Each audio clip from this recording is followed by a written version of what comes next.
So I just want to continue on from some of the general sales that we've been discussing over the last few sessions. At the end of the day, you're a trusted advisor. In becoming a trusted advisor for somebody, you are building a relationship based on trust. What I find the easiest in selling is you have to have a sense of confidence. Why should someone do business with you? You have to have confidence that the person should have a reason to want to do business with you. And it's usually very tough when you're starting out. And the reason why it's tough is because the metrics that you're using to decide if the person should do business with you is like, this guy owns real estate for 20 years. He owns $1 billion worth of real estate.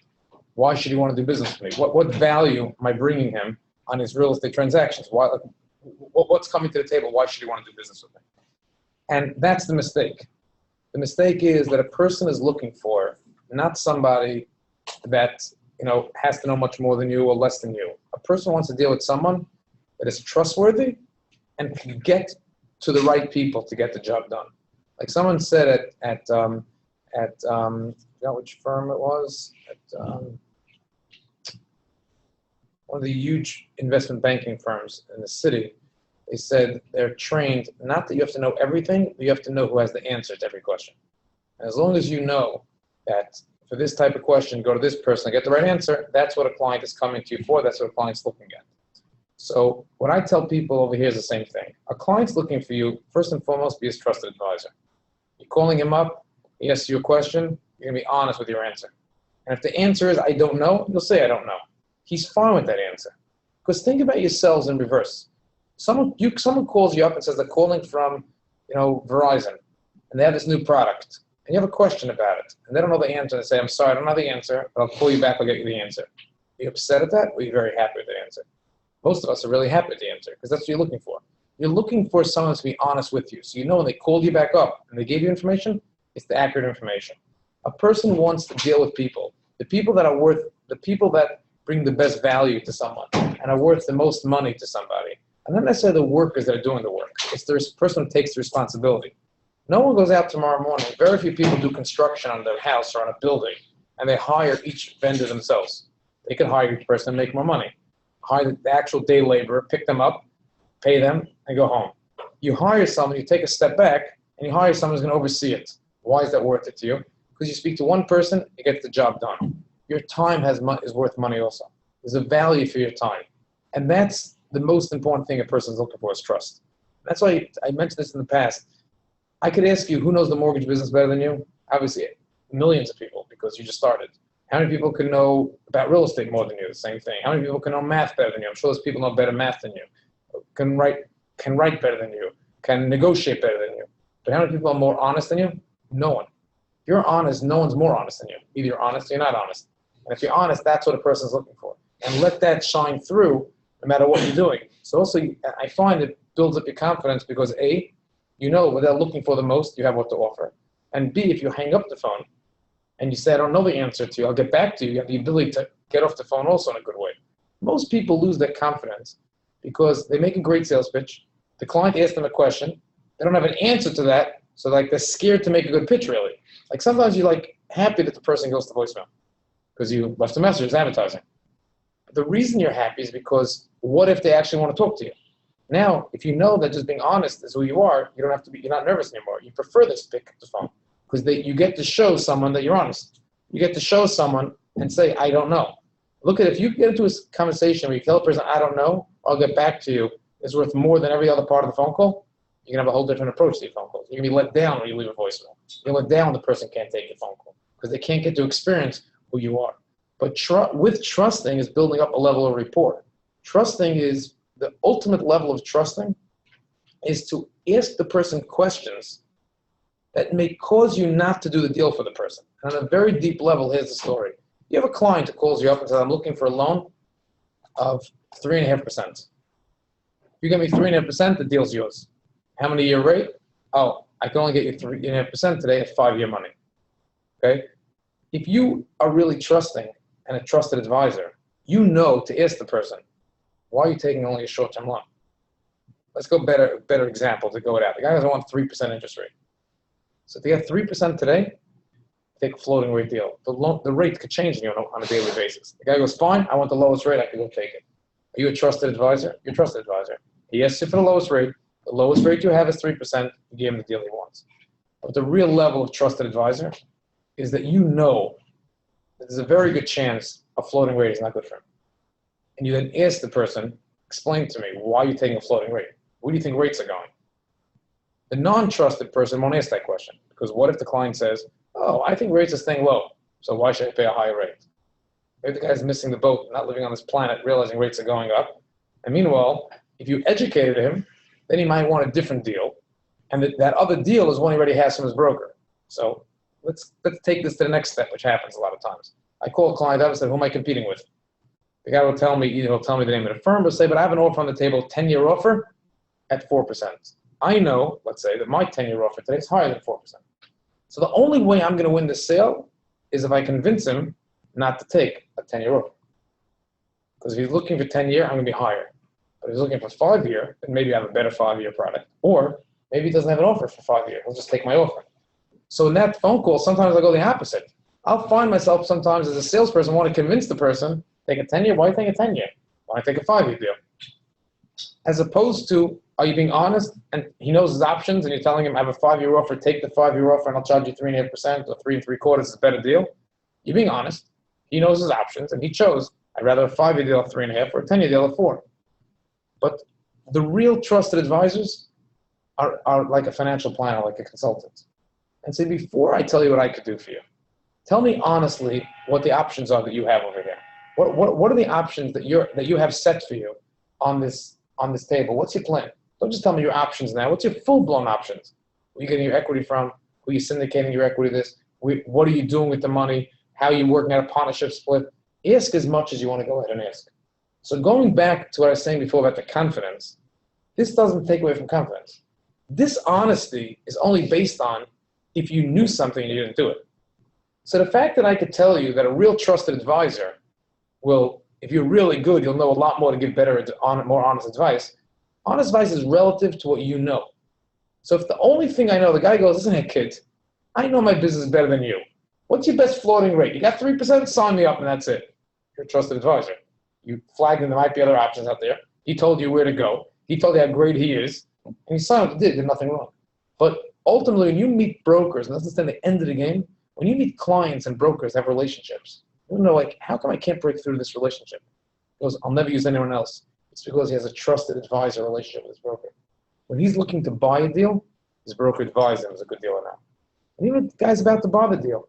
And I didn't do anything bad. I didn't tell you anything. I was want to convince you to buy this bad deal. The good mortgage brokers will go up to their client and say, wait, what are you doing? I'm in the financing business. I see deals all day. This deal doesn't make sense. You're being sold a bill of goods. It wasn't his job to say it. I live in the world and I train the top brokers from me. If you think something, open up your mouth. And at the end of the day, you can say, well, play out the scenario.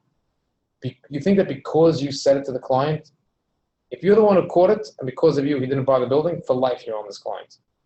And if he knew about it before, he's going to like you even more that you're actually honest with him. Most people take the approach, I don't want to bring it up. Why should I mix in? Those are not the top tier brokers. Those are guys you might meet. I tell people all the time, it's very easy to make money. It's tough to make a living. You could do a good one deal. You can make money 1 year. Can you do it consistently? Like I tell brokers, there could be a time you might want to leave the firm you're at. But don't get all cocky first year you make money. Make money 3 years in a row. Because after you make money for 3 years in a row, you'll know what it takes is ups and downs and lefts and right. You'll see the value. Because sometimes that brokers will feel the company brings them no value. I could have done all these deals myself. Other times they could do nothing without the company. Other times somewhere in the middle. Other times they benefited because there was someone else in the company and an idea for them. And I put it all together. That's the same thing where you're at. A trusted advisor at the end of the day. And the relationship you want to, the dream is to be as honest as you can and be like a consultant where you could fact find their whole big picture. So their clients, their brokers, I see them on the phone with their client, don't buy that building. Because based on the returns you're looking for, you can get it done, but it's going to ruin your reputation here. No, nothing to do with the finance business. But think about that same broker. Think about the other side of the coin. Some other broker cold calling that owner. It says, you got an offer of 3.6, I get you 3.5. I'd rather pay 3.6, thanks, to hang up the phone. They're not stupid. They don't want to pay 3.6 or 3.5.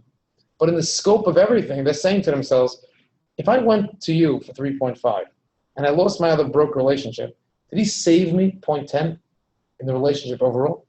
Now, the top broker is going to call back the first broker and say, listen, someone's offered me 3.5, match it, and well, everyone's good. That's what will probably happen. But understand, that's what you're up against in most cases. That's that pain of the game. Why should the guy switch? So you're going to save him a little bit? And who's to say you can really save him? Maybe you just think you could save him because you don't know all the details. The other broker knows all the details. So the way you're going to win your business is going to be by encroaching and starting to become that trusted advisor. And that trusted advisor, how do you become that trusted advisor? My approach, when I have a client that's real, I want to break in, I know it's a long-term sale. You don't build a relationship, snap your fingers, and a guy builds a relationship with you. It's over time. He wants to see how you think, how you operate, how you do business. So the way I set it up when I work on it is that when I have a client on the phone and the client tells me, I know the client has another broker, has a great relationship with another broker. I tell the client on the phone, let's agree you're not going to do business with me. It doesn't make sense for you to leave. Because 99% of the time, I'll be the same. When it's all said and done, I might get a little idea here, a little idea there, but nothing he can't do probably. So the way I'm winning ultimately is by getting myself an even trusted advisor footing. Now I know there's no one more honest than me. So I know there's no way someone will be better than me. And I also know that I'm willing to walk away from a deal, even if the client doesn't realize it, but it's better for the client to take another opportunity. And that I know is very few people, if they're honest, are willing to do that. So I know if the person gets a chance to get to know me, over time, I'll win this client for that reason. So therefore, how do I go into a client I want to win? First of all, I listen to a client, how a client talks about his broker. If the client treats his broker like a transaction, then I don't put that much effort into winning this client. He'll do the same thing to me. He'll never appreciate the value I can bring him. Same thing. When I look to hire an employee in the office, I meet someone and I talk about his current job. However he describes the situation where he's at right now is the same way he's going to describe me when he leaves me one day. In the same way I said, how much notice do you want to give? Oh, I'll just drop him today. I'll just walk away. And he thinks he's doing me a favor. But he doesn't realize he's looking at from a bigger picture. He'll do the same thing to me. I never take the person. On the flip side of the coin, he could lose that also. Because he could say, I'm sorry, I work here, and I have to give 3 weeks notice because my job's too important. If it doesn't work, I just won't take the job. You could say that's above and beyond. He doesn't have to do that. He has the right to only give 2 weeks notice. But at the end of the day, those guys, long-term, end up winning. Because at the end of the day, many times, if I had a choice to get someone 2 weeks unknown and someone who spoke that way, it was really that the other company needed him, I'd rather wait that extra week. So I take that approach when I'm talking to a client. I tell a client, listen, between me and you, I would love to be your broker. You know something? It doesn't make sense to switch from your broker. I didn't show you any value. And who's to say I'm going to get you a better rate? So let me tell you a recommendation I think is in your best interest. Every time you have a deal, let's talk about it. Tell me the deal you have. Tell me the offer you have. I'll give you my insights. It's a win-win for you. I'll spin my wheels for free. If you have the best rate, I'll tell you right away, take it. If there's room to tweak it, I'll probably tell you to tweak it. Is there a chance that your broker is going to slack off and like really miss the boat? I highly doubt it. But just in case he does, I'll be here and I'll get that opportunity. No client is turning it down. The opposite, they're loving it. It's me who has to make a decision. I want to waste my time. It's a calculated risk decision. But usually what happens is, if I stay the course within 6, 12, 18, 24 months, and none of you plan on going into business for a month. So this is like, I tell you, most of the time, spend your day focusing on the here and now. Focus on what deals you can work on today, next month. You don't have business in the next few months. You have no livelihood. But sometimes I tell you, go for the long shot. You plan on being here in 2 years. Wouldn't you want to have a 2-year relationship behind you? So I will spend the next 2 years dating this guy. And every time he has a deal. But after a while, I end up becoming his trusted advisor. Because he doesn't make a move without calling me. Because he'll call me every time because he knows I'm not going to stay him wrong. And it's a free call. And I'll always give him clarity. Because there is always something that I can provide value on a piece of paper. Not enough to switch, but there's always value. And especially if the other broker doesn't know it. Most brokers, human nature, is you rest on your laurels at a certain point. You come into this business, you're fighting for everything. You fight every last thing you can get. At a certain point, I have this client already. For a deal this size, I'm not fighting. I'm not using up a favor. So if someone wanted to encroach on a broker's business, they can encroach. But it's really not fair how they're encroaching. They're encroaching, putting the best foot forward in a normal environment. But ultimately, any good broker, a client called him and said, all right, listen, you promised me 3. And I found that someone got me 2.99. So do me a favor. I thought you valued the relationship with the bank also, but I could get that for you also. And I'll match it and I'll stay with you. So no one ends up winning at the end of the day. You're right, the client wins. That's why I believe the client should always shop. In my belief, a client should always create a level of competition to keep everybody honest, okay? But ultimately, most brokers rest on the laurels. Most brokers are not very honest with the clients. They're honest, black and white. They're not honest to go out of their way and tell a client a different way. Why should I? I'm getting paid for it. The guy's happy with this offer. He knows his options. He's taking it. And that's how I end up showing the brokers that you win a lot of business over time. Because I saw it out a story today where, to me, is like, you know, everyone has people calling it the life insurance. I believe life insurance is a commodity. That's a bigger commodity than we have in the mortgage business. There's no difference. Once you go to one company and you're looking for $1 million renewable term, everyone's the same. That's the same rate at that firm. I might find another company that's a little cheaper. Then I could argue to rather a AAA rated company or not a AAA rated company. But very few times is someone really better than the next. It's salesmanship. What ratio? So some salesmen might not be that honest and might convince me that what you should take is a whole life policy for $5 million. Someone else will tell me, don't take $5 million whole life. Take $3 million whole life, and basically want to take $2 million as term. That's where the honesty is. Once I decide what I'm doing, everyone's roughly the same price. So I needed insurance for a specific reason just for about 1 or 2 years. The commission that's made by an insurance agent, they make based on the premium. And the longer and the higher the premium, the more they make. That's why they push whole life. Doesn't mean they're dishonest by pushing whole life, but that's why they push whole life. Because if you bought $1 million whole life policy, they make, it's a $2,000 a year, I'm just using a number. If you bought a 1-year renewable term policy, it's $300. Even if they're making 50% commission, they're making $150 or $1,000. That's the difference what they can be making, and more or less, whatever it is. So I have an agent who just started as an agent in the last 7 months. So for him, a friend of mine, every policy is worth something. Counts for his numbers at every level. And the $100 also makes a difference to him. Someone's new. Someone who's experienced doesn't care. But I'm going to explain to you the same my business in reverse, how this whole cycle works. So I ended up increasing now for $2 million of policy.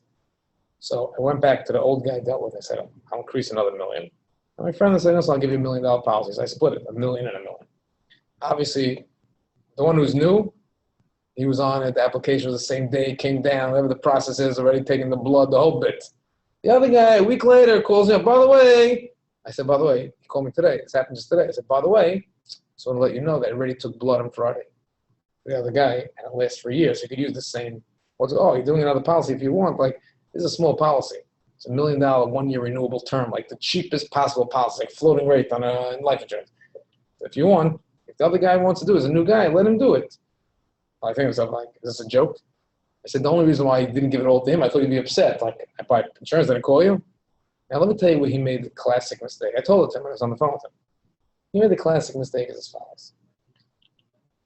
I want to pause. You get a reference, a different point of reference. Most family fights, okay, I'm not talking about after death when they're fighting over the inheritance. Most family fights, there's a few siblings or cousins, and 2 siblings go on vacation. You find out about it. How can I tell you? I thought we're friends. We talk all the time. You're going with the other sibling, like you didn't even tell me? Like, how can you tell me? And you get all insulted, and then most people don't talk, so that's also, it's like builds up a case in the mind. They heard about it, and I bring it up. It's the beginning of all the fights, no communication. But if you ever get to the bottom of it, you know what happened? This is what happens 99% of the time. 2 siblings are on the phone with each other. Oh, I need a vacation. Great idea. I just saw an ad in the paper that they're having this whatever promotion. Good, let's do it. And they book that then. And they say, oh, any other rooms to go? Well, it's all booked there. So let's not say anything. Like, they didn't do it on purpose. The whole thing came up by mistake. Before you know it, took a life of its own. That's the same concept that happens over here. So let me tell you something I told the experienced agent. You know what's going to happen? In a few years from now, you're going to find out that it's like a $5 million whole life policy and some guy would be upset. And you're going to say, why do you do it? Because I know it's going to build off this other policy. That's why new agents, I advise them, I give training for sales agents and life insurance, go for the term policies, knock it out. Because that person grows. What do you think is going to happen? I have to now take a policy, a more expensive policy. First of all, the fact that I took this policy with this new guy is always talking to me. He didn't say, call him saying, I did the garbage policies for you. The other guy wasn't even interested. I did the garbage policies. I made no money. It barely paid for my gas and tolls every time I came in. If I'm doing a policy, I can make some money and I can let you make it. What do you think is going through my mind? It's true. I have no choice. I give it to him. Before I know it, he knows everything about me. He has all my information. I have to go back to the old guy, start from scratch. I have to show him all my policies. I have to fill out different forms. It's the headache after all I'm here. That's how we built our business for the most part. We tell a client, give me a shot. They give me a shot, I'll work on a small deal for you. I'll work on this type of deal. I will grow with it. Meanwhile, what happens the other side? The guy is so happy, the other broker is so happy. Oh, thank God. My client has a stupid building that he bought for his own office. I don't want to do that long. It's a nightmare. I get all the money. Yeah, fine. Oh, the guy at blank at Eastern wants to work that deal? No problem. If he wants to work it, please give it to him. Have a nice day. That's how our whole business started. Because we really have nothing to lose. But I'm going to teach you what you have to lose. We really have nothing to lose. If we don't deliver, no worse than anybody else. If we do deliver, grand slam. The guy has no respect for us. What about if the guy had a quirky deal, his other broker didn't put his heart and soul into it? Well, he doesn't want to fight that hard. He goes to the same 4 banks. The rate he got was 4.25 and only got him $720,000 or $7,200,000. And you, this is your whole life, break into this guy. You come into the office, you get the head of QTS, head of banking, top brokers to focus. What's the best? Call me, I call a favor into the bank, make the whole phone call. I figure out a bank can do it $8 million, a little bit lower the rate. The guy's, wow, you own him if you played your cards right. And that's your beginning, and that's how we want it to every single broker. Oh, Eastern, you don't do deals above $5 million. At that first shot, we kill ourselves. Oh, you do about $10 million. $10 million. We closed last week a deal for $6 to $8 million. Keeps moving up. That's how it moves up. And after a while, so I saw in other firms how they grow the same exact way. You penetrate in, you don't give up, you're relentless. New blood comes in, and you win it. But here's the problem. The mistake is as follows. The mistake, and this is the part to fix the mistake, is the mistake is all that managing of expectations.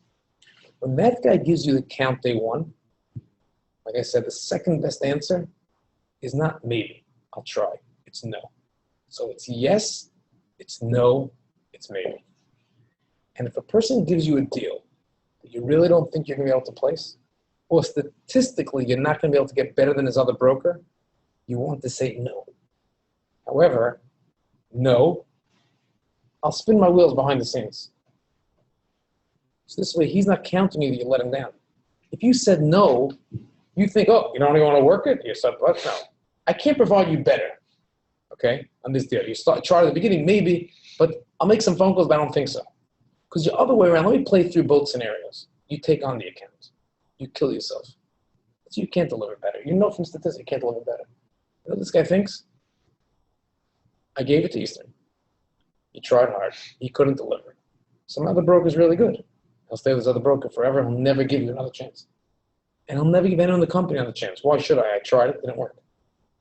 However, the way, if you in that same scenario, tell the person, this deal already shopped it. I can't get you better. Maybe I could have gotten you a drop better because I would have used up all the cloud and all the favors. But I can't be guaranteed I'm going to win the deal for that difference. So therefore, I'll catch the next deal for you. But just know between me and you, the rate's at 4.2. I believe I would have shopped it. I could have forced the favor at 4.1. My advice to you is go back to your broker and tell him that I have 4.1. And if he's not going to match it, you got me with me. And I guarantee he'll match it. 99% of the time, someone, if they had to, if their back's up against the wall, they could squeeze an eighth of a point better. They could squeeze a little bit better. And now what happens is, you remember, you hung up the phone. His memory of you is that the only reason why you didn't do the deal because you started late with you, but he ended up saving because of you. High probability of winning his business in the future. The mistake is to take on a deal you know you can't provide value just to show him you're working. Show me you're working. You want to show a client you're working? Tell the client, I can't do better now. I might get a drop better. I'll spin my wheel, I'll make a few phone calls, and give him intel. If I would have started, I probably could have gotten you 4.1, and then worked the information backwards. Obviously, if you couldn't get him better at all, you're not lying to him. But in the normal sale, that's the reality. And the reality is you don't win. At the end of the day, if you can't win the situation, at least you can't win the deal, win the client. Like you say, lose the battle, win the war. Lose this deal, but don't lose the whole client's view. So I try to say, if you already got in 5 deals a month that you're working on, 8 deals a month, 10 deals a month, and even though you're only converting 25% of it, make sure the other 75%, the client has more respect for you when you finish than when you started. Because you used your information to guide him. How many times does the person say, I didn't call you back, I didn't call you back? The client says, I didn't want to give you the bad news I'm not working with you. I don't have that with my clients. Because I set the table, I'm your trusted advisor. If it makes sense for you to use the other broker, I'd probably agree with you. If it doesn't make sense to you, I won't. There's plenty of times I tell a client, take that offer. And a lot of those times, I could convince the person, my sales abilities, I could convince the person to stay with me. But then where's the trusted advisor? So sometimes a blend of I'm not winning anyway, might as well tell them to take the other offer. You're not winning anyway. But more importantly is be honest with the person. If at the end of the day, the best option is really for him to take the offer, it is best for him to take the offer. So there's sometimes it's best for him to take the offer, even if it's a worse deal.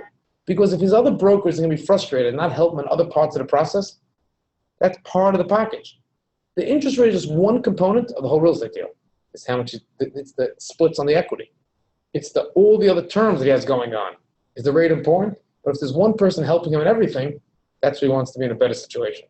So yeah, are there techniques? How to get a guy off the shelf, get a guy to walk off the plank and like walk off the edge. He thinks he has to be married to the broker. Yeah, there are sales techniques to get him unmarried to his broker, and then transactional to transactional. But you will never win transactional relationship against you just providing a transaction. It doesn't work. You're in a relationship business. The person needs you afterward. There's a problem on the loan. You think everyone's calls broker and say, like we did a deal with somebody now. That's part of why I get burnt sometimes. I go to therapy, my own therapy, to toughen up in this end of it. Because I have a client that calls me up and he says, listen, I have this deal. It's a larger deal. It's this thing. Could you promise me debt and equity? Someone else promised me, they guarantee me if the equity I bring doesn't fall through, they'll lend me the money for the check. I said, quite frankly, I don't believe anyone's going to do that. But if you actually believe it, then the right choice for you is to take that other offer. So even though I know there's no way in hell it's going to happen the other place, and they're just playing him, what's the right advice for the person? Because his answer to me is, listen, a worst case scenario, I'm no worse than if I came to you. Because what happens if it's not out there, you might not either be able to get it from me. So the trusted advisor role is tell him to take the other offer. Salesman role for us is no, fight him. What are you talking about? It's not true with it. You're caught in the middle. So where's the problem I get? The problem that I get is that it comes to me back, this transaction. It's a large deal. The guy calls me up and he's like, well, embarrassed to make the phone call. He goes, I want to tell you something. They left me at the altar. They're not getting me the equity.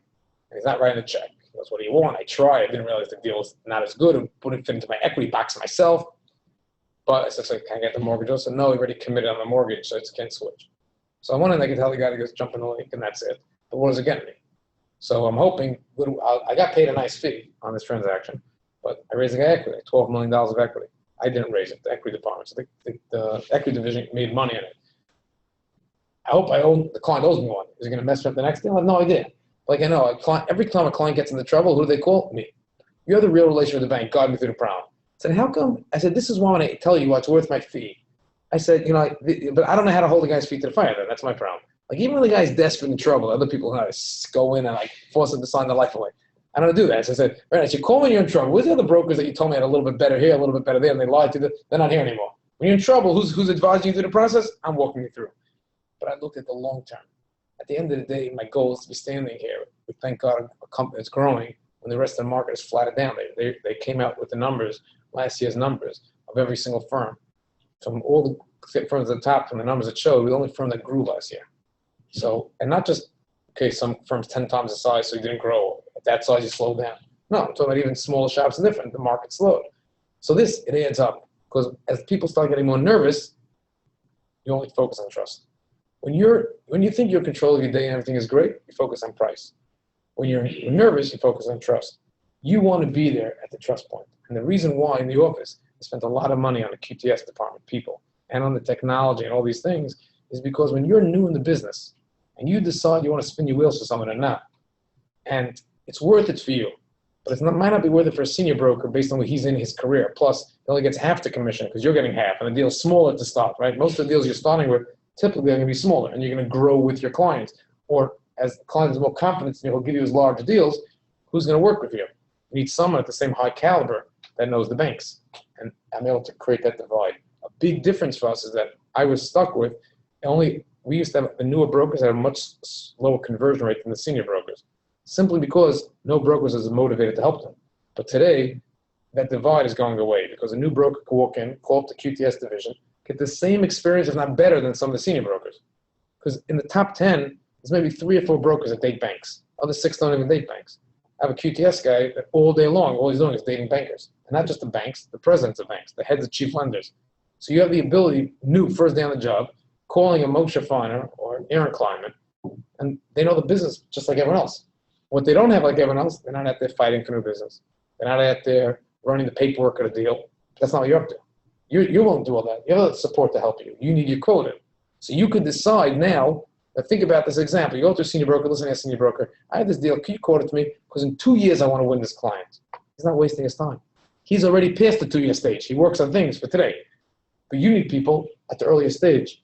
And that's the resources that are given out as a broker's coming in new for this reason. So you have the ability to spin your wheels because it's crucial for you to be able to spin your wheels. It's crucial. Like before this, somebody yesterday, right before this, if a client doesn't have a deal now, in 6 months, he'll have a deal. Taco Bell, what does he need? Who's going to work it? In the past, it was a tough problem. Because who was available? The best underwriters became brokers. The top brokers, not spinning the wheels for something 6 months out. So you start asking a newer broker who's willing to give you some time. He doesn't have all the right answers. This divide changed that whole divide. You have the ability to go to someone at the top because of salary, not commission, they're motivated to help you. Like I had a meeting with them before in QTS. The reason why they like newer brokers to work with them is because they get credit which deals that they help on. Right off the bat, doesn't make a difference. Money's green. If they help on a $3 million deal, for a senior broker or junior broker, they help a $3 million deal come into the company. Number two is you're going to have more appreciation to that guy than the senior brokers. Either because genuinely you're more appreciative, just started, thank God this guy helped you tie up a $3 million deal. And number two, you don't have an ego about it. So you don't feel like you're losing out by telling someone QTS is helping me. A senior broker might like not want to admit that he needed their help to go help him. So you're that preference to work with, not just as other there to help you, your preference to go ahead and get things working. But as you're going over and over again, it's all about that relationship. It's all about the relationship, building the trusted relationship. And that's the confidence level you have to have when you get onto the phone. It's being you and being honest. And that's why many times there are clients, that brokers or salespeople tell their client, listen, for this deal, I wouldn't bring it to my firm. I know that the firm says they could do it, but you trusting me? This deal, don't bring it. Now, I'm not talking about the fiduciary responsibility to a company. You don't have the issue here because in the office, it's your deal. So you could decide to make that conversation to him. You brought it in. It's yours. But at the end of the day, just realize that's really what a client's looking for. You're looking for someone that's going to honestly tell you what the scoop is. People would pay a premium for it, right? If someone called up a client, if I opened up a service tomorrow, tell clients, I charge $3,000. When you get a deal from your broker, send it to me. I'm never going to be your broker. I'm never shopping it out, but I'll tell you what's possible you can negotiate. I don't think a person will pay me $3,000 for that in a heartbeat because you want to know every nuance. So that's the same equivalent of the rate being, instead of 4%, 4.12 or 4.1 or 4.04, depending on using the concept. That's what there's a value there for it. What happens if I was helping him throughout the year on a lot of things he's looking to buy and help him put setups together? That's about an issue. We have one broker, we have a client of ours who uses one of the top brokers. He doesn't make a move without him. Should I buy this building, not buy this building? Should I finance now, cash out now? How should I do it? Everything. So one time an investor put money in with this client. I said, I don't understand. For your caliber, you could pay less than the fee you're paying for the amount of business you're doing. Why are you paying a full fee? Get a discount. So he answered the investor. He said, yeah, look at it this way. I'm getting that same discount. And instead of him billing me hourly for things that are not his job, I'm just paying it at the time I close. At the time I close, I round it up. The guy asked him a good question. So why am I paying for it? I'm investing in building number 4. And because I'm investing in building number 4, you could have really got a $25,000 savings, whatever the number is. Why should I pay that out of my piece to the investor? The guy's answer, and this is where we got back the whole thing, and this is where you have the difference of a low life as a client or as a human being or top of the line. His answer is, let me explain something. The reason why I get the deals I get and the reason why you trust me to invest in deals, you trust me. And everything that goes on in between is because of the brand of who I am. This is me. So why are you investing in me now? You told me before you want to invest in me, you told me all the reasons you don't invest in other people. They cut corners here, they do this, they do that, everything under the sun. If I start doing this here, there's no stopping. I'll cut this guy for his quarter here, I'll do this guy here, before I know I'm the same like everyone else that you don't want to do business with. Not because they're dishonest, just like this style. So you can't decide, you either want my brand, you can't buy my brand, then for you, stop it. Like a guy was telling me in Muncie, New York, they're getting a lot of approvals, people to build these like monstrosities, all these houses. And the township, whoever's in charge of signing off to approve it, says it's amazing. Every guy comes into me and I approve his house. Get a phone call like 3 months later, my neighbor's coming to apply. You're gonna give me approval? Like the world should stop after my approval. It doesn't work that way. Either it's full circle all around. Look at the big picture. You can't just decide. If they got my approval, now the city should stop letting people do change zone. It doesn't work that way. So that's what I find. You want to be that relationship. You want to go ahead and in the beginning you're going to work on all types of deals, get taken advantage of, get abused, who knows what happens. But come the long term play for you is that you're looking for this whole situation to build up relationships with clients that appreciate the value you bring to the table. Are they going to negotiate with you? Like I tell my office, the brokers, any broker has the right to renegotiate his commission structure. Any employee has a right to renegotiate certain parts of the pay or reimbursement. It's open. It's a free market. So just like someone could be quit, they could get fired, they can negotiate whenever they want. However, where I have a sensitive point to is, don't negotiate with me while you think you have an upper hand. Because then I'll wait till I have the upper hand on reverse. Don't negotiate me just one piece now. This fee for this deal should be more. Step back. If you believe the whole big picture is off, I'll negotiate with anyone on big picture. So if this client will come to his broker and say, listen, I've been paying you a point all along on every single transaction. And I know you're doing it for a lot of people at 3/4 of a point, or whatever the fee that he does with other people. But I know there's a value in it. But I think at the level I'm at, how much business I give you, some of that work, it used to spin my wheels 90% of the time, close to 10% of the time. Now I don't spin my wheels as much. I have my own staff, I'm growing. So you provide me the value, but I still think I should get some sort of discount. That's a fair discussion. But to bring it in when the guy wants the one deal now, you compete against another broker, that's a low end of it. That's a two-way street to low end of it. And I find there's times as brokers, I advise brokers to fire clients. Doesn't mean that the client, you could be always right, but you're not going to be my client. So I'm not going to do business with you. Is it tough in the beginning to do that? Very tough. So after a while, you set up where you're at and decide a certain quality of life. You want to work with people that can appreciate the work you're doing. Or if you could say, they're paying me enough. Listen, I have a bunch of clients. This guy's 25% of my business. It's worth taking certain levels of abuse. And certain people have zero tolerance. You have friends who have jobs, just not worth the extra pay to work for certain types of bosses. And certain people think I can do whatever he wants. I couldn't care less. I'm getting my paycheck. It works for me. You have to have certain standards. The parts I'm going to work with all salespeople, you have to have standards. You can't let a person, have to treat you a certain way. If you don't set the tone up front, you're keeping that thing for life. And the brokers that are pushovers from the beginning, stay pushovers throughout the whole cycle. You have to have a certain level of the word that they use is a stolz, a certain sense where you have your self-worth. Sometimes it's fake. You have insecurities. You put up that fake guard up in front of you. That's what you want to be setting up as you're going out and doing business. Questions, comments, directions? Just not the sales. Someone has a property, just a commercial brick building on it. I'm just sitting here paying taxes on it. Is there anything to do with that? Someone says he has a property, it's a brick. It's a vacant building. I think it'd be like hung up. The answer is that every single loan is financeable. I could finance land for the right person. I could finance a building. It's called a taxpayer. Taxpayer is a one-story building.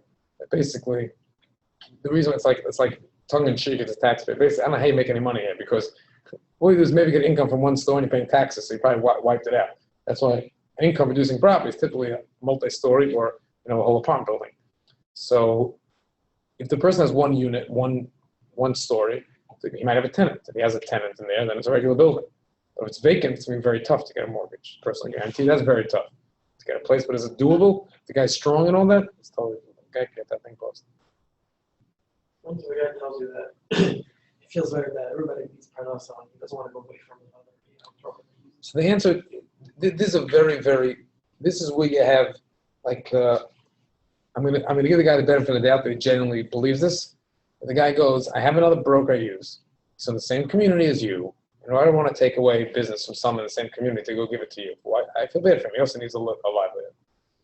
So the answer to the question is that, first of all, by the way, if you believe the guy's genuine, that's the client that you're looking for. That's ultimately the clients that you want, that has that kind of feeling, because once you break through, it's going to be tough for the next guy to break through. So a lot of the time, the answer to the question is, truth is that you're basically giving him the same trusted advisor, he shouldn't go. Think about what would you do? If I have a broker that I do business with, that I'm happy with the service, I'm happy with everything, why should I switch? So the answer is, tell the guy, your first reaction would be, if you're really happy with him, you shouldn't switch. If I can just spend 2 minutes to go through a few of the points, are you really happy with him? Are there any issues? If he has no issues, he shouldn't switch. And if there is a value add, then you should go ahead and, okay, I agree with you. If you got the same rate as me, fine. And ask him straight, to what extent is it worth? So I'll take an example if I go, using a car leasing as an example. If I have someone who tells me, I have a friend of mine I've been using to lease cars for the last 10 cycles. I use them. Someone else calls me up. He tells me, I want to get a shot at the business. So I tell him the same advice I tell my clients. I tell you, here's the story. I call back my first guy I used for 10 years. I'm giving you the shot first. You're my relationship. I'm telling you right now that if someone comes within $3 a month, I'm not switching. But more than $3, I'm going to switch. Get your best offer. I go to the other broker. I say, listen here, this is my, and I don't tell him the price. It's a closed bid. Because again, I do the same thing I advise the person. Goes to the new guy and says, what could you get me? You have one bid. If it's $3, not yours. More than 3, I'm switching to you. See, I have a philosophy of my father's follows. Someone comes to your house to do plumbing work. They tell you the cost of the job is $200. That's the plumbing you'll be working. They didn't do the job. They estimate $200. A friend of says, $200, I'll have a great plumber for you. Call the new plumber up. Don't say anything. Comes down to my house. I have no relationship with the guy. I never called him in the middle of the night. He never had nothing. His price of the job is $150. What do you do? Now, if I don't believe the second plumber's honest, or I don't believe it could do the job, obviously it's not. Let's have 2 reputable people. Most people make the mistake of calling back the first guy, and if he matches, they go with him. I think that's a disgrace. This first guy gave you a $200 price. He officially has a relationship with you. The new guy came in blind at $150. You could be sure the new guy at $150 would go less if you told him, oh, if you go to $125, I'll do it. Why are you going back to the first guy? Because the second guy's going to match it. That's what. Oh, $200, I'll match at $150. So it means without me shopping you, I would have overpaid. I think it's something wrong with that. Most people, no, I go back. I don't even know why you go back. Think about it. It makes no sense. But that's what 99% of humans do. They get a bid from the existing person. They find someone's cheaper. They go back to the first person, get them to match and continue. It's an outrage. So I don't want to be in that situation. So I tell them up front. I don't like to be caught in the middle. If someone says, you told me, you promised me. Well, so I'm very blunt up front. I'm telling you now, people are asking for bids on my car. Giving you the first bid to go. I'm giving them a call. I'm not going to tell them your number, and that's it. At the end of the day, it was I don't let the guy then come. I can match it $4. Here's your chance now. So that's the way you want to go ahead and get it. So when you're calling up clients, and clients telling you that has a relationship with someone else, has a business, ask the guy, I'm just curious, to what extent is it worth the difference to him? Let's say the guy he needs a business, but at the end of the day, you could save yourself a quarter of a point. You going to stay there? If his answer is yes, I'm staying no matter what, then for sure leave. In that case, I think the guy's crazy because it's cheaper for him to give you the deal, make the quarter point, and let him out of his savings, write the guy's commission check anyway. But usually a guy has a line where that line's willing to cross. And if you assess that you could beat that line, it's worth working it. If you assess it's not, it's not. You can have your own morals, your own fiduciary thing. Do you feel bad taking business away from that person? Now, that's between you and your local rabbi, your priest, your guardian, whoever you ask your advice to. Decide where you want to go from that point. Well, the guy today, and he heard me out on the 19th. I used to do the sales pitch. And he told me I'm not interested. So I told him back a better way, and I was supposed to. And I said, I'm just curious. And he's because you don't prompt me, because this told me. That's so exactly. So I asked him, why do you like him? And then we're done. Okay. So the question is that he called someone up, and the person told him that if his whole sales pitch says not interested, he hung up, he called the guy back to tell me why you're not interested. I'm not good at this, bad, good, bad. And the guy told him I have a relation with someone else, I'm happy, and I hung up. So first, I want like one minor tweak. Your goal when you're asking why your goal is to find pain points, not gain points. So somebody sent me an email. They used to work here. They work at a PR firm. And they asked me if I should switch my public relations firm. So I told the person, why should I switch to the public relations firm that you have? So I said, I'm happy. So he writes me a whole email about how much happier I could be by that firm. And I'm thinking to myself, like, and what do you charge? He gives me his price. I wrote back and I'm just like curious. Right now I'm happy. And I have no idea if you're telling me you could do it, it's black and white, you can do it. And you want to charge me more money. So I have gain where I am, saving money. I have no pains where I am. I maybe have a gain by going to you. I for sure would have a pain because the person I'm using now is giving me a lot of abuse. Look at all the things I helped you do. What do you think about it? I didn't go forward. Same thing I was saying, you have to start with the pain point. If he would have focused on me and said, do you have any issue with your current relationship? And I would have said, overall it's good. There's nothing wrong and nothing you want to prove. That person came to you for a review and said, how can I do better? You tell him nothing. If he would have gotten me to speak that way, I said, yeah, there's one thing. I would have liked blank. He would have made his first pitch to me, focused on that as a lead. Okay, good point. Let me get back to you. He came back 3 days later and said, here's the story. Let me tell you what people owe us. That would have been his lead. Could have had a beginning of a chance to get me to move. So I focused on, I get rid of my pain by going to him. What you did is ask him, do you have no buildings? No, stop buying. Why are you not interested? Just, I like to live and learn. What did I say wrong? But you want to focus on that. That's as a minor tweak. The second point is that I like the broker that I have. Is that you got to right away train yourself. Okay, I respect that. One day I want to have a client that likes me, like you, like your broker. Just curious, what did your broker do special so I could live and learn? You have to realize, when you move to a zone of fact-finding versus selling, and purely that, the person will stay on the phone with you for 20 hours. I said all those specific words, but it didn't end up turning the conversation. It doesn't stay in the conversation because there's not a lot of words. It's one thing. I would like to live and learn. Can you please teach me? And then you shut up. He's going to answer. But if he feels that you're asking it with a goal, I like to live and learn. And you never know, maybe one day I can win your business also. Whether you say those last few words or he senses it, then he hears it and it's over. That's why a lot of times, the guy makes a phone call and, same thing with my father. Someone calls him and says, I have to call you about two things. I get the what's the second thing that you call me for? You're not calling me how are you, what's going on. And by the way, once I have you on the phone, that's why you called. So a lot of times you have to realize this is the big mistake people make. If you have a client of yours that's not feeling well, and he also might have a deal now, and you reach him, how you feeling, like everything's good, and then on the phone now, sometimes I get tempted. I could ask him right now about his deal. Sometimes no. You get all the points if you stop there. A relationship is, because if he hangs up the phone, you ask him about the deal also, his wife will say, who called you? What was it about? Oh, he wanted a deal. If you would have ended a phone call and said, how are you? And you end there, it's over. Sometimes you say to yourself, it's worth the benefit of not making the pitch now. Even if you get the deal now, you're not going to lose it because of this. You go further. Mixing it or sensing it is off. Ultimately, sometimes the guy won't tell you. Sometimes the guy may only have 2 buildings. You get down to it. Sometimes I use all my techniques and you finally get to the bottom. I'm like, oh my gosh. There's also a guy on 1 building. He explains to me what he loves about his broker. And it's like, first of all, it's 1 building. You wasted your time. Sometimes you want to know how much he owns. You want to fact find like how big he is and small he is. But there's no right or wrong answer. It's a sensing. And if you're finding that 9 out of 10 people are hanging up the phone not leveling with you, then you're not saying it blunt enough. You're not making it clear, I don't want your business. I want to live and learn. And try pushing the envelope where you say, can we make a deal? You're not going to use me no matter what I say. Good? You agree? Good. Now you can help me. Or could you mind teaching me something? Most people want to teach. Might be not at 3:15 in the afternoon. They might say, do me a favor, call me back after hours, or call me back on Friday, call me back on Sunday. That's how most people are set up in order to go ahead and do business. He said briefly, happy with him, he gets me what I want. That's what he said. No, not no flattery. How do I go forward? See, you focused again. Listen, he said, I'm happy. He gets what I want. He keeps focusing on the good. I know he gets you what he wants, because if you didn't think he'd get you what he wants, you would have stopped with him. I would like to know, do you have any issue with him at all? Just live and learn. Even someone as great as you are, I just want to know, is there any issue you have with him? And everybody has an issue with someone at some level. It can be minute.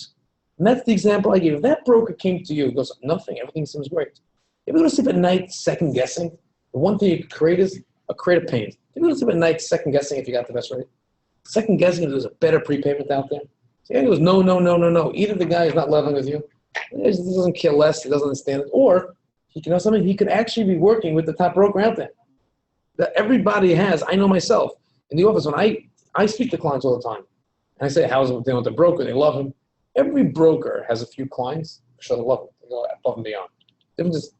The better brokers have almost all the clients at the same rating of them. Take an airline.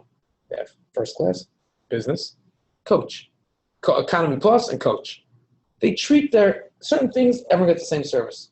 But certain things, they get different service. Certain brokers only know how to do first class service. And that's some of the things I tell to a client, to a broker. Why are you giving this client first class service? He's paying you like he's an economy. What are you doing? You can't do it for everybody. You have to delegate out the day differently. You have to do things differently. But you have to try to find pain points. If there are no pain points, there's no problems, move on. And write off the experience of what you picked up from him and you went down the line. The reason why I never bash another broker or say these things, because you won't care when this guy hangs up the phone, I say, lose the battle, win the war. You lost this deal. The guy thinks to himself, if he hangs up the phone and he spoke like a real nice person, you were honest with him and all that, he didn't knock the other person, he's going to hang up the phone and say to himself, you know something? If I ever have an issue with the first broker, I'm coming to you. And if I ever have an issue with the first broker, or sometimes I say, you know something?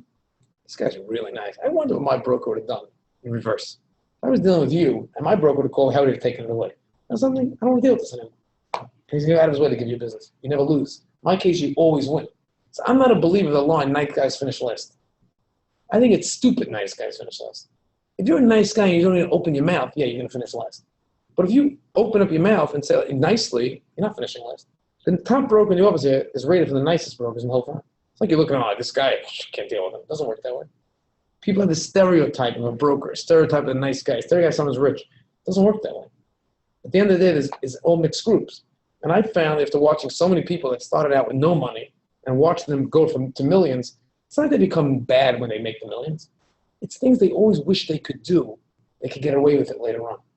So they were also not the nicest people, but they put on a show sometimes. Now they feel they don't have to put on a show. And as people tolerate them, they realize they come more and more out of the show, and they want to go ahead and get things done.